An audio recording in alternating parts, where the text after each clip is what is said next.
Hoy empezamos otro tema de la teología sistemática, el cual se llama la neumatología o la aplicación de la redención.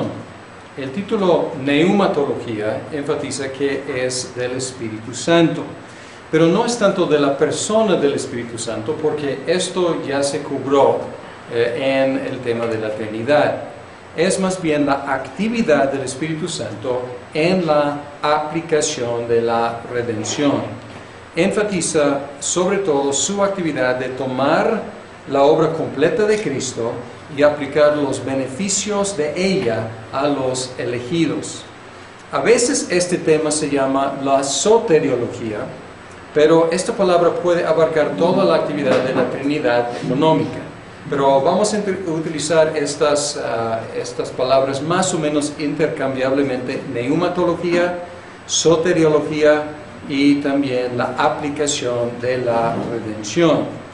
Y aquí entra en Berkhof la discusión entre la gracia común y la gracia especial, o la gracia salvífica, salvadora. Y él introduce esta distinción en este lugar. Podría aparecer en otros lugares, pero aquí aparece en Berkhof, pues vamos a mencionarlo. En la institución, es la institución 2, 3 y 4. 2, 3 y 4. Este es el libro, capítulo y los párrafos. Calvino empezó a tratar de resolver el problema de los, podemos decir, paganos nobles. ¿Y cómo es posible que hay paganos no cristianos que son virtuosos, que viven vidas de virtud y de rectitud?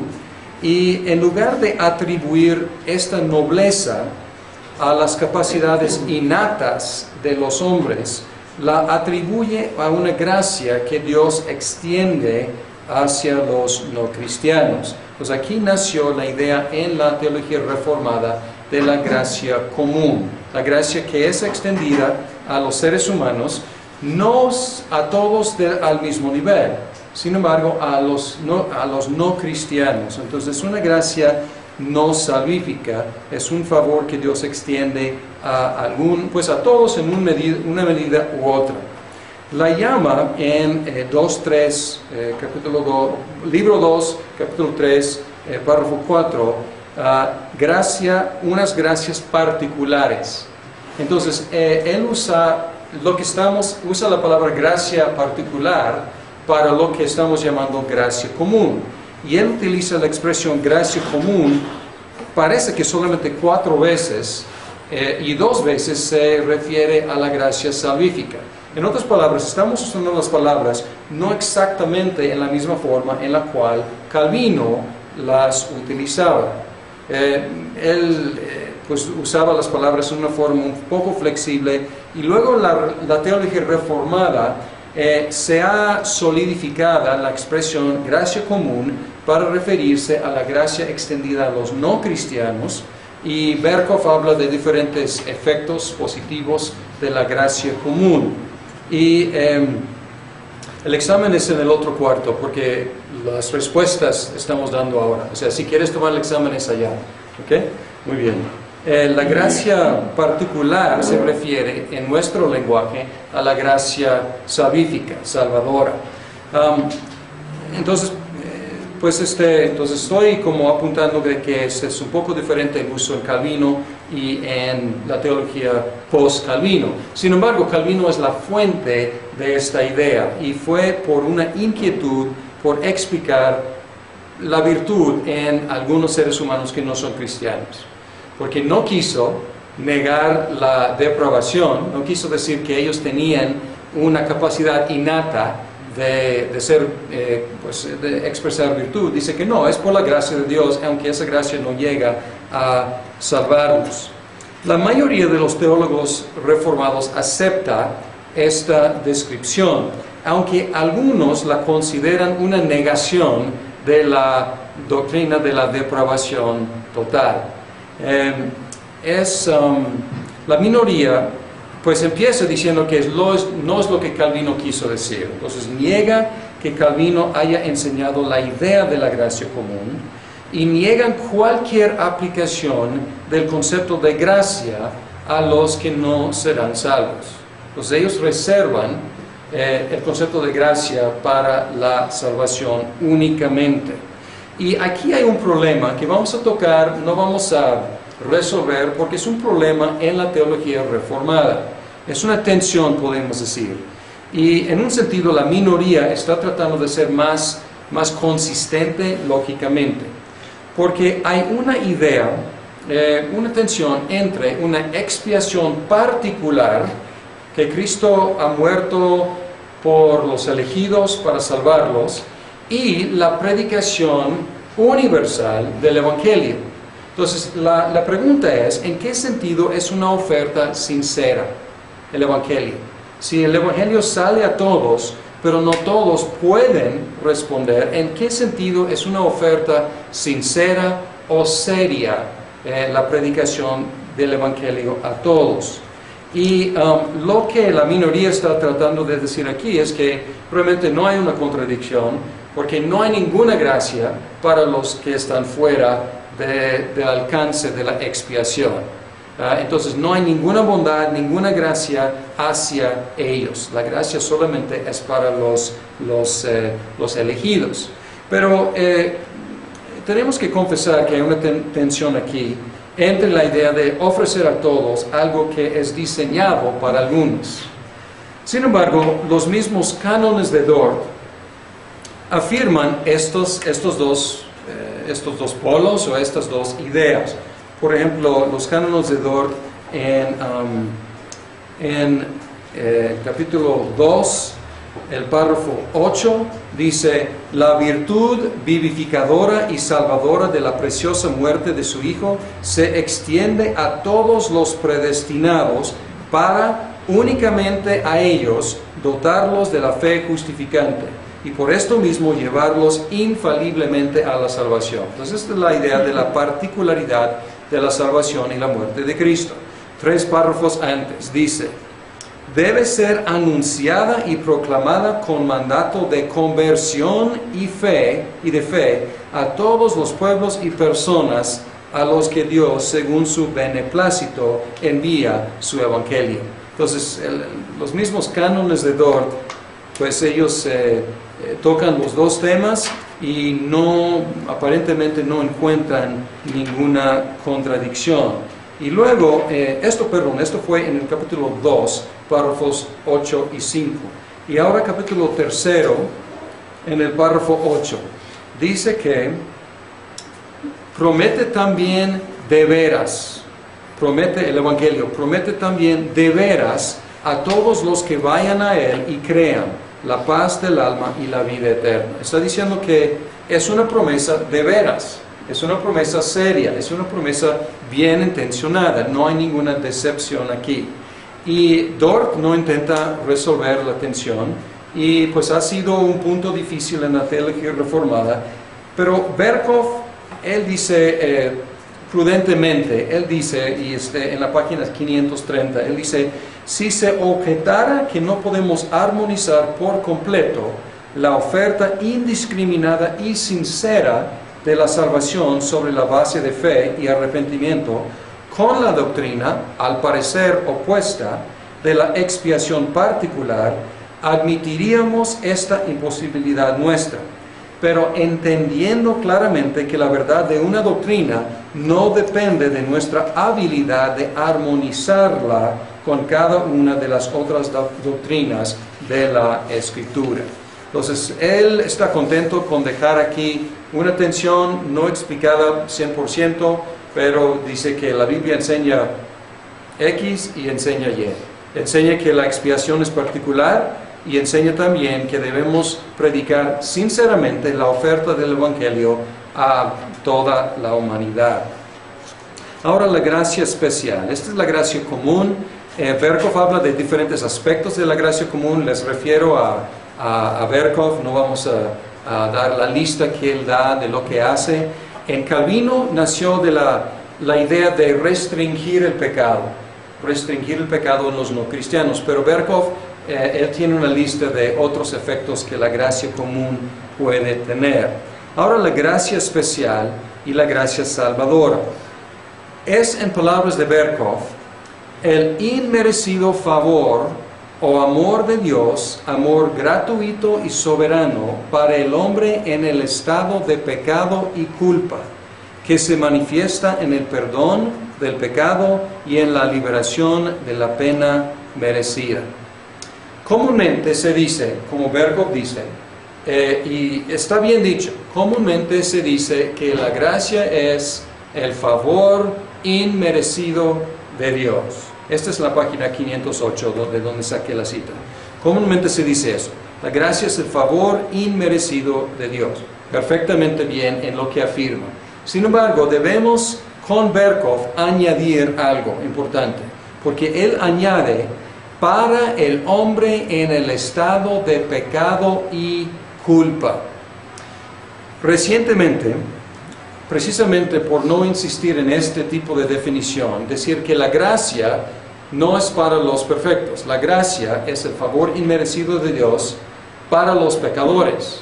Y precisamente por no insistir en este tipo de definición, ha habido mucha confusión en la teología reformada, por lo menos en los Estados Unidos, porque algunos, siguiendo a John Murray, ¿se acuerdan de John Murray con su definición de del pacto de gracia? Él dice que el pacto es una administración soberana de la gracia de Dios.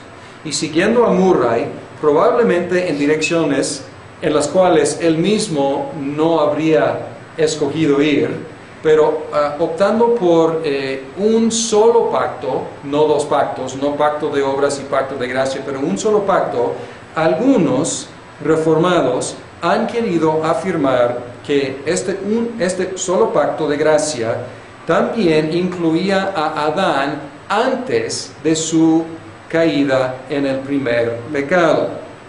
Y ellos dicen que Adán no mereció todo el favor de Dios. Y en ese sentido, el favor de Dios era inmerecido hacia Adán. Y hasta ahí estamos bien.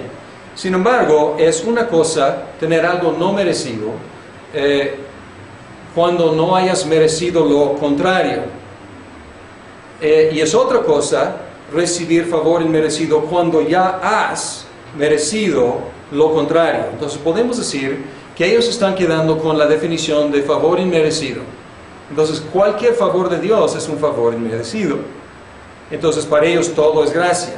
Pero tradicionalmente los reformados afirmamos que no. La gracia es favor contra merecido. Es gracia de Dios hacia los pecadores. ¿Y cuál es la importancia de esta cosa? Porque yo pasé tiempo hablando de diferentes definiciones de los pactos y algunos quedaron ahí con la pregunta, pues ¿y qué? O sea, cuestión de definición, ¿qué importancia tiene? La importancia es esta. Si introducimos gracia en la condición de inocencia de Adán y Eva, esto tiene implicaciones para la obra de Jesucristo. Porque como hemos visto en la expiación, que la expiación es la satisfacción de la justicia de Dios. Y hemos afirmado que Cristo, por medio de su obediencia activa y pasiva, ha ganado, ha merecido, ha comprado, ha logrado la salvación nuestra. Nuestra salvación, nuestra redención, no le fue dada como un favor. Pero si introducimos gracia con Adán antes del pecado, esto pone a Cristo también bajo un régimen de gracia, no de obediencia. Entonces, lo que quieren hacer aquí, esta minoría de teólogos reformados, pero ahora haciendo mucho ruido, ellos quieren decir, Adán bajo gracia. Esta cuestión de mérito, esta cuestión de merecer por su obediencia no queda. Pero cambiando la cosa aquí con Adán, también tenemos que cambiar la cosa aquí con Cristo. Y ahí es donde tenemos un problema en la soteriología. Entonces no es simplemente una cuestión de definiciones, es una cuestión de qué logró Cristo. Y Él logró precisamente lo que Adán no logró. Y si no debemos hablar estrictamente de mérito en un sentido en la cuestión de Adán, porque él mereció ser creado, pues no. O sea, él mereció la esposa que Dios le dio, no. Pero entonces si no debemos hablar de mérito, debemos insistir en la cuestión de obediencia.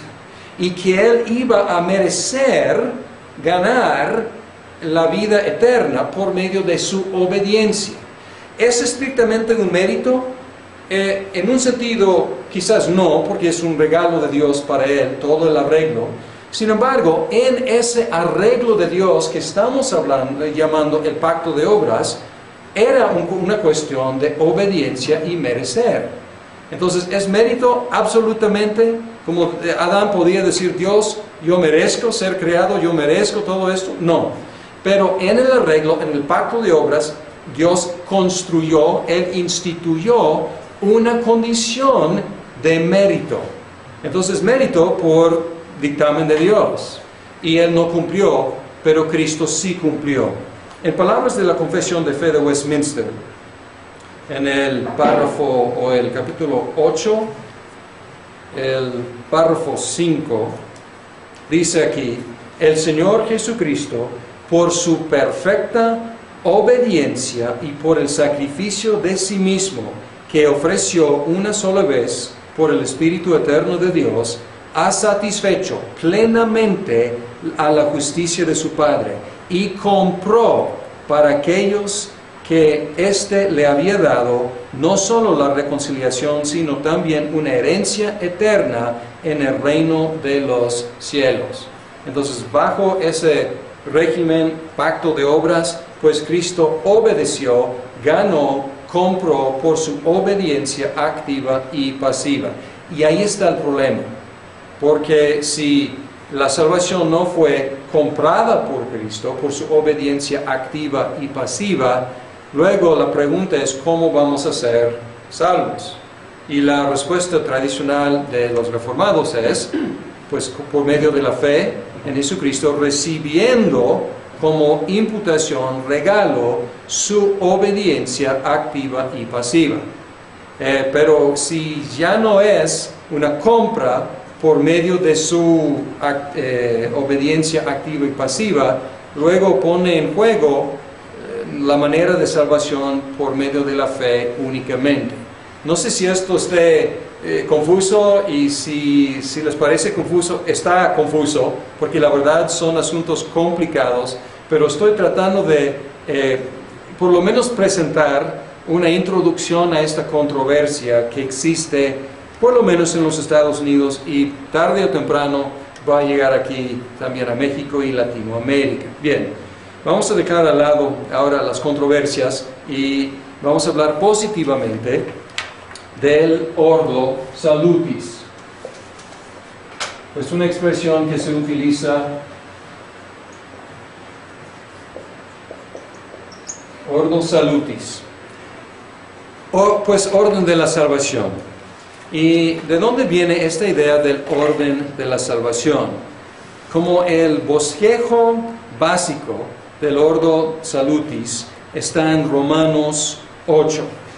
Y aquí dice, porque a los que Dios conoció de antemano, también los predestinó a ser transformados según la imagen de su Hijo, para que Él sea el primogénito entre muchos hermanos. A los que predestinó, también los llamó. A los que llamó, también los justificó. A los que justificó, también los glorificó. Entonces tenemos 4 elementos. ¿Cuáles son? ¿Qué dice? Predestinar. Ok, tenemos predestinar. Pues básicamente tenemos 5. Si incluimos esto, predestinación, o podemos decir elección. Ajá. Luego, llamamiento. Ajá, ¿qué más? Justificación. Y glorificación. Ok, Y hay un cierto orden aquí, y podemos decir que hay un cierto orden cronológico y también lógico. Porque entre predestinación y glorificación, por lo menos desde nuestra perspectiva, hay mucho pasar del tiempo. Entonces es cronológico.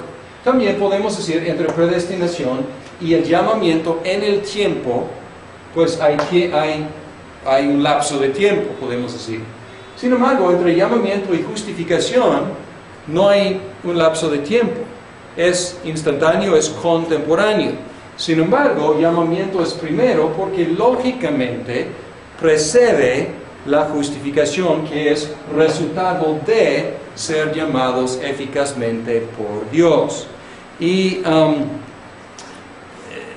estos 5 elementos aparecen aquí, y lo que hemos hecho a través del tiempo es que hemos ido colocando otros elementos, porque en la Biblia hay otros beneficios que se mencionan y no están mencionados aquí. Y lo que los teólogos han hecho, y hay un libro precisamente, excelente libro, precisamente por John Murray, que se llama La Redención Consumada y Aplicada, que está en nuestra biblioteca. Él describe todos estos elementos. Y lo que quiero hacer antes de ver los diferentes elementos es decir que aquí, y en la teología en general, aquí se utilizan las palabras en un sentido muy estricto. A veces las palabras en la Biblia se utilizan de formas diferentes. Entonces tenemos que tener mucho cuidado, porque podemos memorizar el Ordo Salutis, que no es mala idea para los candidatos, y podemos tener una definición de cada uno de ellos. Pero luego debemos tener cuidado de no imputar nuestra definición estricta a cada vez que aparece en la Biblia esa palabra. Entonces estoy diciendo que las definiciones que vamos a estar viendo a través de esta conferencia y las siguientes son estrictas, pero hay más amplitud en la Biblia a veces. Nuestras definiciones son bíblicas, pero a veces hay más amplitud en la Biblia que las definiciones que vamos a estar utilizando. Bien, y las diferentes soteriologías tienen sus diferentes órdenes de salvación. Por ejemplo, los arminianos cambian el orden de 2 aspectos, la regeneración y la fe. Vamos a ver esos 2 aspectos. Están al revés en el arminianismo y en el calvinismo. También el luteranismo, con cuál probablemente empieza el luterano. Fe o justificación. Sí, fe o justificación, exacto. O sea, porque el luteranismo es su caballo de guerra, es la justificación por la fe. Entonces es como su punto de partida. Entonces cada diferente teología o soteriología como tiene un diferente orden de salvación. Catolicismo romano, pues ¿con qué empezaría? Probablemente empezaría con la iglesia. O sea, porque la salvación es por medio de la iglesia. Y obras entrarían pues muy fuertemente ahí en su orden de salvación. Entonces, el Ordo Salutis presbiteriano que voy a presentar es ligeramente diferente que el orden de salvación de los reformados continentales. Acuérdense de que el presbiterianismo es una manifestación de la teología reformada por medio de Inglaterra y Escocia. Entonces el orden de salvación continental de los holandeses, los suizos, es un poco diferente. Nada grave, no hay nada de peso. A veces se utiliza una palabra diferente que otra y nosotros tenemos un elemento más que les falta a ellos. Y yo creo que aquí nuestro orden es superior y voy a defender esa postura después. Pero bien, vamos a agregar unos elementos aquí. Pues ya tenemos predestinación y elección. Esto a veces entra en el orden de salvación y a veces no. ¿Por qué? Porque esto ya se platicó en la teología, la doctrina acerca de Dios. Entonces, repetirlo aquí, pues ya lo cubrimos, ¿ok? Bien, y luego sigue el llamamiento y voy a apuntar aquí unos aspectos de cada uno de estos. Déjenme darles la lista. Primero, tenemos aquí regeneración. Y luego tenemos conversión. Y en el Ordo Salutis presbiteriano, conversión abarca fe y, exacto, arrepentimiento.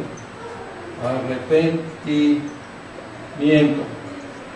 En el Ordo Salutis de Berkhof, él utiliza la palabra conversión para referirse al arrepentimiento. Entonces, arrepentimiento no aparece, más bien conversión. Entonces, él tiene conversión y luego fe. Nosotros tenemos conversión, que es fe y arrepentimiento, un paquete. ¿Okay? Luego tenemos justificación y luego tenemos adopción. Y este es el aspecto, yo diría, superior del orden de salvación de los presbiterianos sobre los reformados. Ellos no tienen adopción en su Ordo Salutis. Luego, y vamos a dedicar tiempo a cada uno de estos. Y luego tenemos santificación. Y entre santificación y glorificación, perseverancia. Ahí está. ¿Ok? Pues ahí está el Ordo Salutis. Ahora, quiero que vean que estos elementos son no de las mismas categorías. Algunos de estos elementos son monérgicos y otros son sinérgicos. Monérgico, mono significa uno. Érgico tiene que ver con trabajo. Entonces, algo que es monérgico es algo que Dios hace unilateralmente. Y luego hay aspectos en los cuales el hombre coopera, participa. Es sin, que es este conjunto sinérgico, los dos operando juntos. Bien, pues vamos a tratar de identificar cuáles aspectos son monérgicos y cuáles aspectos son sinérgicos. Bien, elección. Fácil, ¿no? Monérgico, ¿no? Pues voy a poner M y S. Monérgico. Llamamiento. Monérgico también. Regeneración. Es monérgico también. Conversión. Sinérgico, exactamente. ¿Quién tiene fe? Nosotros. ¿Quién tenemos que arrepentirnos? Nosotros. Justificación. Monérgico. Adopción. Monérgico. Santificación. Sinérgico, exactamente. Perseverancia. Sinérgico. Y glorificación. Monérgico. ¿Ok? También vamos a mencionar que distinguir entre cosas que son instantáneas y otras cosas que son procesos. ¿Ok? Entonces aquí la elección, wow, pues no es instantánea ni es un proceso, es eterno. Es el decreto eterno de Dios. ¿Ok? Ahora, el llamamiento. Instantáneo. La regeneración. Instantánea. La conversión. Instantánea, aunque el proceso en nuestra experiencia puede ser un proceso prolongado, pero cuando realmente pasa es instantáneo. La justificación. Instantánea. La adopción.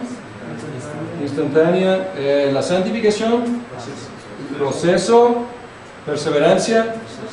Proceso y glorificación instantánea. Ahora, no he explicado qué son, pero obviamente ustedes ya tienen ideas de qué son, porque ustedes están contestando muy fácilmente. Bien, también vamos a tratar de identificar aquí cuáles son, ya mencioné algunas relaciones temporales, cronológicas y otras relaciones lógicas. Por ejemplo, aquí hay podemos decir, lapso de tiempo, es cronológico. También podemos decir que hay un lapso de tiempo aquí, la santificación, perseverancia son contemporáneos y culminan en la glorificación. Pero vamos a pensar en llamamiento, regeneración, conversión, justificación y adopción. En cuanto al tiempo, que pues no he definido todavía qué son, pero de lo que saben de estos elementos, ¿cuál es la relación temporal de estos elementos? Contemporáneos todos, pasan al mismo tiempo. Entonces las relaciones aquí no son temporales, no son cronológicas, son más bien lógicas. ¿Cuál lógicamente precede el otro? Por ejemplo, obvio, si somos justificados por la fe tiene una prioridad lógica, no cronológica, porque al tener fe somos justificados, pero un elemento es la causa, podemos decir, del otro elemento. Entonces podemos observar, y aquí podemos observar también, ¿cómo podemos tener fe? Pues podemos tener fe porque fuimos regenerados. Entonces la regeneración en un sentido lógico precede la fe, pero cronológicamente es al mismo tiempo. Ahora, ¿qué vamos a hacer durante el resto del tiempo de la neumatología? Que vamos a probablemente tomar 3 semanas en la neumatología. Vamos a estar dando definición, ampliando cada uno de estos elementos. Sin embargo, hay otro, ni quiero decir elemento, porque no es un elemento, no está en el ordo salutis. Es un concepto unificador del ordo salutis, y es la cuestión de la unión con Cristo. La unión con Cristo que Berkov llama la unión mística. Y esta unión con Cristo es ¿cómo decirlo? Es el lugar en el cual recibimos todos los beneficios. O sea, todos estos beneficios son función de estar en unión con Cristo. Entonces no es un elemento del ordo salutis, es lo que hace posible todos los elementos del ordo salutis. Entonces, si pudiéramos poner un diagrama, mejor, esto es una lista, probablemente sería mejor hacer un diagrama con unión con Cristo en medio y todos estos otros beneficios alrededor de, porque en unión con Cristo tenemos todo. Voy a leer en una forma un poco rara de Efesios 1, 3 al 14. Y voy a enfatizar unas palabras, y no es para demostrar cómo leer en público la Biblia, pero quiero enfatizar y quiero que escuchen todas las cosas que enfatizo. Dice: alabado sea Dios, Padre de nuestro Señor Jesucristo, que nos ha bendecido en las regiones celestiales con toda bendición espiritual en Cristo. Dios nos escogió en Él. Ahí estamos. Hasta la predestinación, ¿dónde es? ¿Dónde se encuentra? En unión con Cristo, en Él, antes de la creación del mundo, para que seamos santos y sin mancha delante de Él. En amor nos predestinó para ser adoptados como hijos suyos por medio de Jesucristo, según el buen propósito de su voluntad, para alabanza de su gloriosa gracia que nos concedió en su amado. En Él tenemos la redención mediante su sangre, el perdón de nuestros pecados, conforme a las riquezas de la gracia que Dios nos dio en abundancia, con toda sabiduría y entendimiento. Él nos hizo conocer el misterio de su voluntad, conforme al buen propósito que de antemano estableció en Cristo, para llevarlo a cabo cuando se cumpliera el tiempo, reunir en Él todas las cosas, tanto las del cielo como las de la tierra. En Cristo también fuimos hechos herederos, pues fuimos predestinados según el plan de aquel que hace todas las cosas conforme al designio de su voluntad, a fin de que nosotros que ya hemos puesto nuestra esperanza en Cristo, seamos para alabanza de su gloria. En Él también ustedes, cuando oyeron el mensaje de la verdad, el Evangelio que les trajo la salvación, y lo creyeron, fueron marcados con el sello que es el Espíritu Santo. Este garantiza nuestra herencia hasta que llegue a la redención final del pueblo adquirido por Dios para alabanza de su gloria. Pues aquí, si estudiáramos con detalle, encontramos aquí elección en Cristo, perdón de los pecados en Cristo, adopción en Cristo, encontramos la consumación de todas las cosas, la glorificación en Cristo. Entonces este es un concepto unificador de todos los otros conceptos. Bien, vamos a hablar del llamamiento y la regeneración primero, y luego tomar un descanso y luego seguir con fe y arrepentimiento, la conversión. El llamamiento. Y aquí distinguimos entre el llamamiento externo y el llamamiento interno, o el llamamiento eficaz.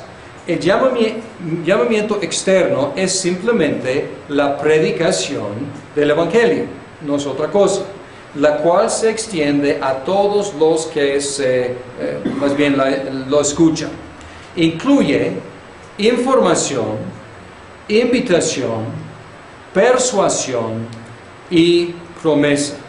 Entonces, este es lo que significa, lo que incluye la predicación del Evangelio. Información acerca de Cristo, invitación a creer en Cristo, persuasión para convencer que crean en Cristo, y promesa para los que crean en Cristo. El llamamiento interno o el llamamiento eficaz es la persuasión que efectúa el Espíritu Santo en algunas personas que escuchan el Evangelio. Y aquí tenemos un ejemplo interesante en Hechos capítulo 16. Pablo predica el Evangelio. Él extiende el llamamiento externo a todos los que están ahí escuchando, y no es un grupo muy grande, en Filipos.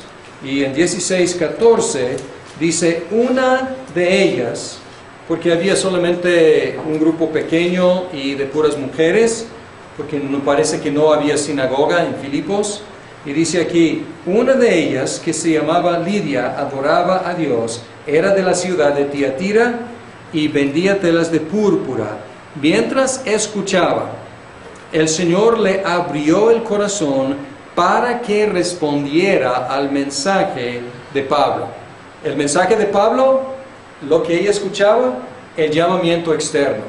Y luego el llamamiento interno es la obra del Espíritu del Señor. Aquí dice, el Señor le abrió el corazón para que respondiera al mensaje. Y aquí es la única forma en la cual la gente puede responder positivamente al mensaje. No por nuestra excelente presentación de la información, aunque debemos procurar presentarla en la mejor forma posible, no por nuestra invitación tan convincente, ni nuestra persuasión tan lógicamente coherente, ni por la grandeza de la promesa. Nada de lo que decimos, a fin de cuentas, puede convencer internamente a la persona. Sin embargo, el Espíritu toma lo que decimos de la palabra de Dios y lo utiliza. Y el llamamiento interno va al mismo tiempo con el llamado externo. Entonces el Espíritu toma la palabra predicada y lo utiliza. Y obviamente no todos responden iguales al llamamiento externo. Y tenemos que buscar esta diferencia, esta diversidad de respuestas en las personas mismas o en Dios. O sea, son las únicas dos opciones. O algo es diferente en las diferentes personas, o Dios hizo la diferencia.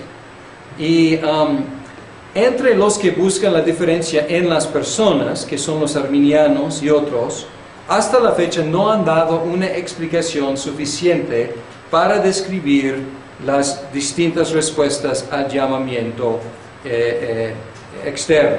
En otras palabras, y lo hemos visto anteriormente con el arminianismo, el arminiano no puede explicar por qué uno responde y el otro no.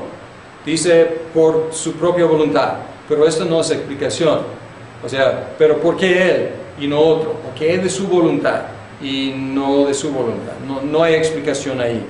El llamamiento eficaz, el llamamiento interno, es la única explicación suficiente para explicar las distintas respuestas al llamamiento externo. El llamamiento eficaz es algo del cual la persona está consciente de estar convencido, estar consciente, no, o sea, directamente de la operación del Espíritu. No es que sienta necesariamente, y probablemente en la mayoría de los casos no es que sienta físicamente la presencia del Espíritu, aunque algunos tienen experiencias muy extraordinarias, pero me refiero a esta persuasión interna. Alguien que antes no creía, ya está consciente de que algo pasó dentro de él o de ella y ya está convencido.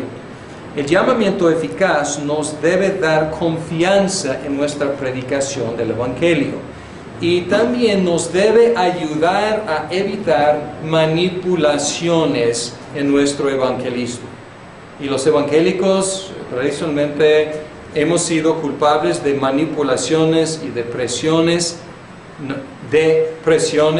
indebidas, porque nosotros hemos considerado que nos tocaba a nosotros convencer, persuadir, cuando realmente es una imposibilidad. Entonces podemos predicar de la mejor forma y debemos predicar de la mejor forma, presentar los mejores argumentos posibles y también confiar en la obra del Espíritu Santo de hacer lo que hizo con Lidia, de abrir el corazón para que pueda responder al mensaje. Y esto también nos da otra tarea. ¿Cuál es? Predicar y orar. Orar, porque a fin de cuentas, ¿quién es quien va a convencer a la persona? Pues Dios. Entonces hay que orar. La regeneración. Y aquí la confesión de fe no habla en forma separada de la regeneración, sino que la incluye bajo el llamamiento eficaz. Entonces, en un sentido, estamos hablando del Ordo Salutis presbiteriano, pero podemos decir que es el Ordo Salutis más de John Murray que de la confesión de fe, porque aquí el capítulo 10 tiene el llamamiento eficaz, bajo el cual está la regeneración. Por un lado, es preferible la división de la confesión, identificar, decir, pues llamamiento y regeneración son la misma cosa. Y en un sentido es preferible, porque normalmente es preferible explicar cualquier concepto con el mínimo de elementos posibles. Si yo puedo explicar un concepto con 3 elementos, pues no debo agregar otro. Esto se llama la navaja de Occam. El yermo de Occam. Y es un principio en la filosofía que si puedes describir algo, explicar algo con X elementos, no debes explicarlo con X más 1 ni X más 2. Y si algo sale sobrando, pues la navaja, pues cortas ese elemento extra y pues ya tienes algo más bello, más simple. Entonces, en un sentido, aplicando la navaja de Occam, pues cortaríamos el llamamiento o regeneración, porque es lo mismo. Por el otro lado, hay dos importantes diferencias entre el llamamiento eficaz y la regeneración. Y aunque por un lado es lo mismo, por el otro lado podemos distinguir dos conceptos un poco diferentes. Uno, el llamamiento es consciente. Estamos conscientes de estar convencidos, persuadidos. La regeneración es inconsciente. Y la regeneración se muestra en el convencimiento, pero la regeneración es inconsciente en la persona regenerada. Es una diferencia. Otra diferencia, y todavía no he definido la regeneración, pero otra diferencia importante, es un caso especial, pero pastoralmente es muy importante, porque vamos a tratar en los ministerios, vamos a tratar con personas con capacidades diferentes que posiblemente no sean capaces de responder al llamamiento externo. Pero ¿vamos a decir que son incapaces de ser regenerados? No. Entonces aquí podemos hacer una distinción, y es una distinción compasiva pastoralmente hablando. Y aquí también va a haber niños que mueren antes de llegar a una edad de inteligencia suficiente para entender los conceptos del Evangelio.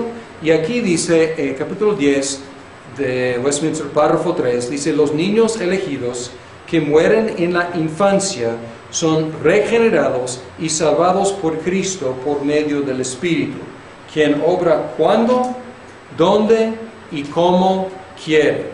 En la misma condición están todas las personas elegidas que sean incapaces de ser llamadas externamente por el ministerio de la palabra.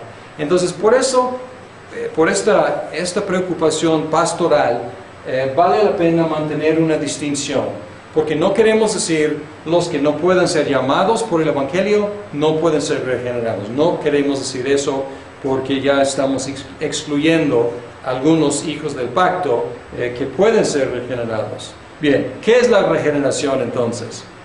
La regeneración es la implantación de vida en la persona para que pueda responder en forma positiva a Dios.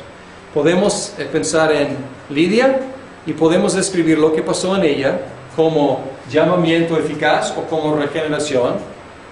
Básicamente es lo mismo, pero es como otra manera de ver la cosa. Entonces, implantación de vida. Hay algunas imágenes bíblicas de la regeneración, y voy a mencionar 3 o 4. Una imagen está en Ezequiel 36, 26, y ahí dice: Dios va a quitar el corazón de piedra e implantar un corazón de carne. Entonces, implantar vida en la persona. Una persona que no pudo responder, ya puede, ya tiene vida dentro de él. También en 2 de Corintios 5, 17, hay una imagen de nueva creación. Si alguno está en Cristo, hay una nueva creación. Literalmente es lo que dice. Es toda una nueva creación. También Efesios 2, 6 usa otra imagen que es de resurrección. Efesios 2, 6 dice: y en unión con Cristo Jesús, ahí está la unión, Dios nos resucitó y nos hizo sentar con Él en las regiones celestiales. Entonces, implantación de corazón, de carne, toda una nueva creación, resurrección a vida, y probablemente la imagen más común es el nuevo nacimiento, que está en el pasaje famoso en Juan capítulo 3, en la entrevista con Nicodemo. Y ahí Jesús recalca: a menos que alguien nazca de nuevo, no puede entrar, no puede ver el reino de Dios. Y estas imágenes, todas estas imágenes enfatizan que la regeneración es monérgica. Es monérgica. Piénsenlo. Si alguien recibe un trasplante de corazón, ¿quién hace el trabajo? ¿El paciente? No. El doctor, el médico. Si hay toda una nueva creación, ¿quién puede hacer una nueva creación? Dios. Una resurrección. ¿Quién hace el trabajo? ¿El muerto? No. Dios hace el trabajo. Y en el nuevo nacimiento, ¿quién hace el trabajo de parto? La mamá, no el bebé. El bebé no hace nada, el bebé sale, es jalado, es empujado, monérgico por parte de la mamá. Ahora, Juan 3, 1 al 8, hace claro que el nacer de nuevo es absolutamente necesario. Versículo 3, versículo 5, versículo 7, absolutamente necesario. Y también enfatiza que es 100% la obra del Espíritu Santo. El versículo 8 dice, el viento sopla por donde quiere y lo oyes silbar, aunque ignoras de dónde viene y a dónde va. Lo mismo pasa con todo el que nace del Espíritu. La imagen es que, pues, detectamos el viento. ¿Por qué? Por los efectos que produce. Pero el viento es soberano. El viento sopla donde quiere. Y no sabes de dónde vino, no sabes a dónde va. Y dice, así pasa con todo el que nace del Espíritu. Igualmente, en Juan 1:13, habla de nacer. Y dice, estos no nacen de la sangre, ni por deseos naturales, ni por voluntad humana, sino que nacen de Dios. El orden causal, el orden lógico y causal es exactamente opuesto al orden que muchos evangélicos suponen. Y aquí tenemos la gran diferencia con los arminianos, y la mayoría de los evangélicos son arminianos. Muchos dicen y predican, los evangelistas predican, hay que creer en Jesucristo para nacer de nuevo. Pero no es lo que la Biblia enseña. La Biblia enseña, hay que nacer de nuevo para poder creer en Cristo. Entonces, aquí los arminianos inviertan estos elementos. Ellos tienen conversión para que la gente sea regenerada, pero el orden bíblico es, lógicamente, hablando de la causa y el resultado y el efecto, hay que nacer de nuevo para poder creer. Aunque la regeneración es invisible, sus efectos son visibles. Y ahora, terminando esta parte de la neumatología, voy a cambiar de Juan a Primera de Juan. Y el propósito de Primera de Juan es ver los efectos del nuevo nacimiento. Y así alguien puede decir, yo he nacido de nuevo, porque yo veo estos efectos en mí. Y el primer efecto que menciona está no es primero en lo que escribió, pero primero podemos decir, orden lógico. Capítulo 5, versículo 1, dice, todo el que cree que Jesús es el Cristo, ha nacido de Dios. Todo el que cree que Jesús es el Cristo, ha nacido de Dios. Observe, no dice, todo el que cree en Jesucristo, cree para nacer de nuevo. Dice, no, el que cree, ha nacido de nuevo. El haber nacido, el haber sido regenerados es la causa. El resultado es la fe en Jesucristo, el cual es el tema de la próxima sesión. Entra en Berkhof la discusión entre la gracia común y la gracia especial, o la gracia salvífica, salvadora. Y él introduce esta distinción en este lugar. Podría aparecer en otros lugares, pero aquí aparece en Berkhof, pues vamos a mencionarlo. En la institución, es la institución 2, 3 y 4. 2, 3 y 4. Este es el libro, capítulo y los párrafos. Calvino empezó a tratar de resolver el problema de los, podemos decir, paganos nobles. ¿Y cómo es posible que hay paganos no cristianos que son virtuosos, que viven vidas de virtud y de rectitud? Y en lugar de atribuir esta nobleza a las capacidades innatas de los hombres, la atribuye a una gracia que Dios extiende hacia los no cristianos. Pues aquí nació la idea en la teología reformada de la gracia común, la gracia que es extendida, y niegan cualquier aplicación del concepto de gracia a los que no serán salvos. Pues ellos reservan el concepto de gracia para la salvación únicamente. Y aquí hay un problema que vamos a tocar, no vamos a resolver, porque es un problema en la teología reformada. Es una tensión, podemos decir. Y en un sentido, la minoría está tratando de ser más consistente lógicamente. Porque hay una idea, una tensión entre una expiación particular, que Cristo ha muerto por los elegidos para salvarlos, y la predicación universal del Evangelio. Entonces, la pregunta es, ¿en qué sentido es una oferta sincera el Evangelio? Si el Evangelio sale a todos, pero no todos pueden responder, ¿en qué sentido es una oferta sincera o seria la predicación del Evangelio a todos?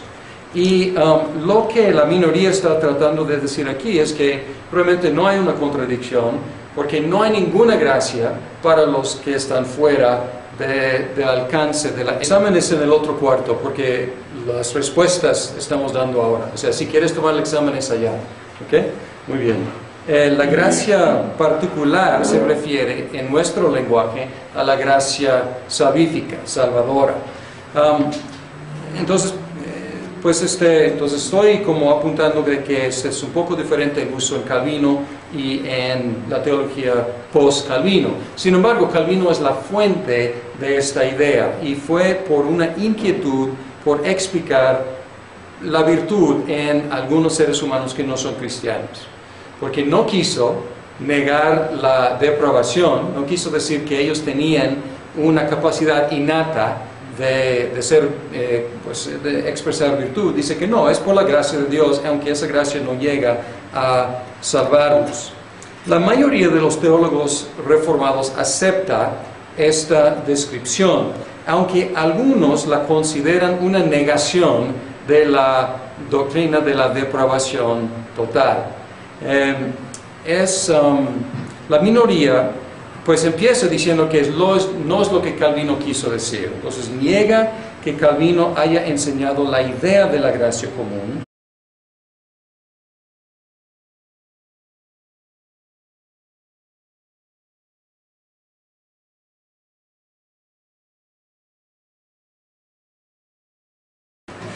Hoy empezamos otro tema de la teología sistemática, el cual se llama la neumatología, o la aplicación de la redención. El título neumatología enfatiza que es del Espíritu Santo, pero no es tanto de la persona del Espíritu Santo, porque esto ya se cubrió en el tema de la Trinidad. Es más bien la actividad del Espíritu Santo en la aplicación de la redención. Enfatiza sobre todo su actividad de tomar la obra completa de Cristo y aplicar los beneficios de ella a los elegidos. A veces este tema se llama la soteriología, pero esta palabra puede abarcar toda la actividad de la Trinidad económica. Pero vamos a utilizar estas palabras más o menos intercambiablemente: neumatología, soteriología y también la aplicación de la redención. Y aquí a los seres humanos, no a todos al mismo nivel, sin embargo a los no cristianos. Entonces es una gracia no salvífica, es un favor que Dios extiende a todos en una medida u otra. La llama en libro 2, capítulo 3, párrafo 4, unas gracias particulares. Entonces, él usa la palabra gracia particular para lo que estamos llamando gracia común. Y él utiliza la expresión gracia común, parece que solamente 4 veces, y 2 veces se refiere a la gracia salvífica. En otras palabras, estamos usando las palabras no exactamente en la misma forma en la cual Calvino las utilizaba. Él usaba las palabras en una forma un poco flexible, y luego la teología reformada se ha solidificado la expresión gracia común para referirse a la gracia extendida a los no cristianos, y Berkhoff habla de diferentes efectos positivos de la gracia común. Y